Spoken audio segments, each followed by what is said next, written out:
তো ভয়ঙ্কর সোরিয়াসিস বা চর্মরোগ নিয়ে অনেকদিন যাবত ভুগতেছি, কিন্তু অল্প দিনে যে আমি এরকম সুস্থ হয়ে যাবো এটা মানে আমার কল্পনার বাইরে। আসসালামু আলাইকুম সুপ্রিয় ভিউয়ার্স, অলকের হোমিও ক্লিনিক থেকে সবসময় মতো আপনাদের সাথে আছি আমি ডাক্তার মোহাম্মদ আব্দুল মান্নান। আজকে আমাদের চেম্বার আছে মাসুম ভাই। উনি দীর্ঘদিন থেকে ভয়ঙ্কর চর্মরোগ সোরাইসিসে আক্রান্ত ছিলেন। এই জটিল রোগ নিয়ে ওনার কি কি কষ্ট হতো এবং বর্তমান আমাদের হোমিওপ্যাথি চিকিৎসা নেওয়ার পর উনি কতটুকু সুস্থ আছেন, চলুন বিস্তারিত আমরা ওনার কাছ থেকেই শুনবো। আসসালামু আলাইকুম, আমার নাম হলো মাসুম, বাড়ি লোহগাঁও, থানা বাজিতপুর। মাসুম ভাই, আপনি আমাদের কাছে কি চিকিৎসার জন্য আসছিলেন? আমি আসলাম একটি সোরিয়াসিস চর্মরোগের সোরাইসিস। জি মাসুম, আমরা একটু দেখি হাতটা একটু আমাদেরকে দেখান।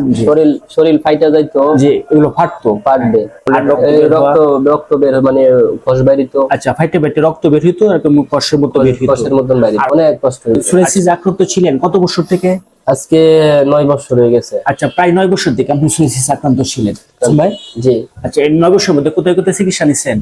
অনেক জায়গায় নিচ্ছি, ঢাকা, ভৈরব, বিভিন্ন জায়গায় চিকিৎসা নিচ্ছি। চিকিৎসা নিলে কতদিন ভালো থাকতেন? ও তো 2 মাস 3 মাস। মানে বিভিন্ন চর্ম ডাক্তার দেখাইছেন? চর্ম ডাক্তার দেখাইলে কিছুদিন ভালো থাকতেন, আবার আগের মতো সমস্যা দেখা দিত।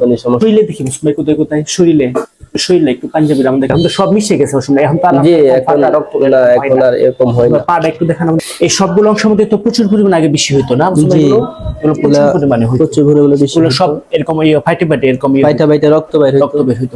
এখন তো এখানে আর এরকম আর তো কখনো ফাটে না, এখন আর এরকম হয় নাই। মান্নান ভাইয়ের কাছে আসা হোমিওপ্যাথিক চিকিৎসা নিয়ে আলহামদুলিল্লাহ আমি আগের চেয়ে অনেকটা সুস্থ আছি।